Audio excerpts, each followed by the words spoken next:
और क्या भाषण कि नोटबंदी होगी तो सारा पैसा गरीबों के खातों में। बड़े बड़े लोगों की नींदें उड़ रही, यही तो भाजपा वाले भाषण दे रहे थे। लेकिन वो बड़े वाले अब इतने बड़े बना दिए हैं कि अब बीजेपी वाले भी उनके बिना नहीं चल पा रहे हैं। गुजरात वाले जो बड़े बड़े हैं, गुजरात वालों को पूरे देश में सब बेच दिया। क्या नारे दे रहे थे बीजेपी वाले? देश नहीं बिकने दूंगा। बताओ देश और कैसे बिकेगा?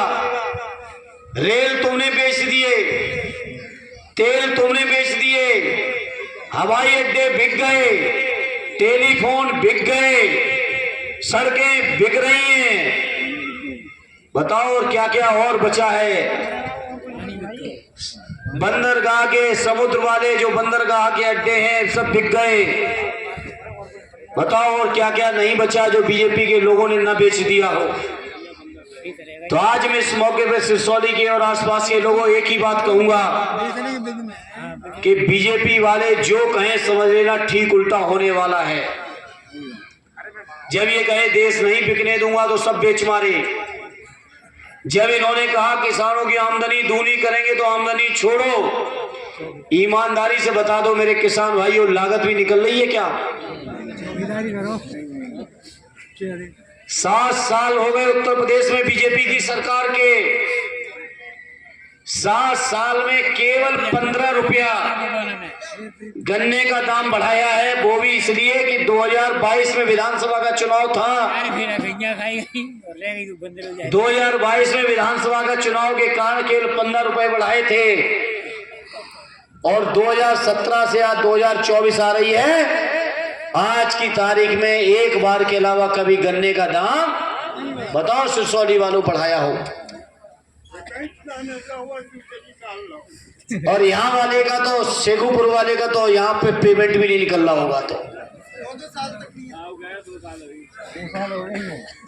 2-2 साल से पेमेंट भी नहीं निकल रहा है। और बिसौली वाले का तो और बुरा हाल है। बताओ है कि नहीं? गन्ने का बुरा हाल कर दिया है।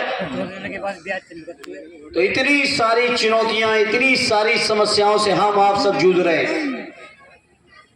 हम आपको एक ही भरोसा दिलाते हैं, आप सबके सहयोग से जब आदरणीय अखिलेश यादव जी की कलम में ताकत आएगी, इंडिया गठबंधन मजबूत होगा, तो आप भरोसा और विश्वास रखना जैसा काम पहले देख चुके हैं बदायूं वाले, उससे भी ज्यादा काम आने वाले समय में करेंगे।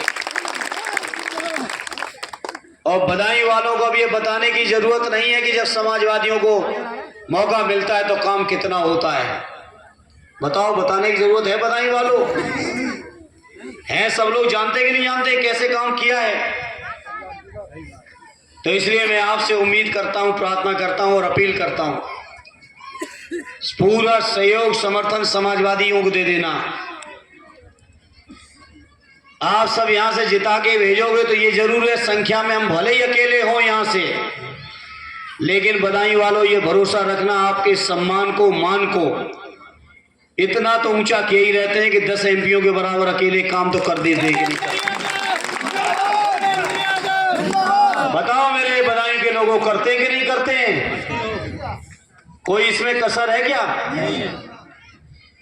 चाहे भले ही बीजेपी के सामने कितने भी बैठे हों, लेकिन आपके भाई जिस मुद्दे के पीछे पड़ा तो बीजेपी वालों को पैर पीछे खींचने पड़ गए। इतनी ताकत के साथ मुद्दों को मेरे साथियों आपके उठाया है। और मुद्दों के उठाने के साथ साथ हम समाजवादियों को ताकत जब आप दे दोगे, आर्य अखिलेश यादव जी के हाथों में जब ताकत आएगी, तो आप यकीन रखना उस ताकत का उपयोग बदायूं की तरक्की में करने का काम करेंगे। कोई कसर आपके बीच नहीं रहने देंगे। यहां बीजेपी के तमाम एमएलए भी हैं, एमपी भी हैं, मंत्री भी हैं, दिल्ली वाले मंत्री भी हैं, लेकिन बताओ बदायूं का मेडिकल कॉलेज चल पा रहा है सिरसौली वालों? क्या हाल है? आईसीयू में भी चूहा काट रहा है।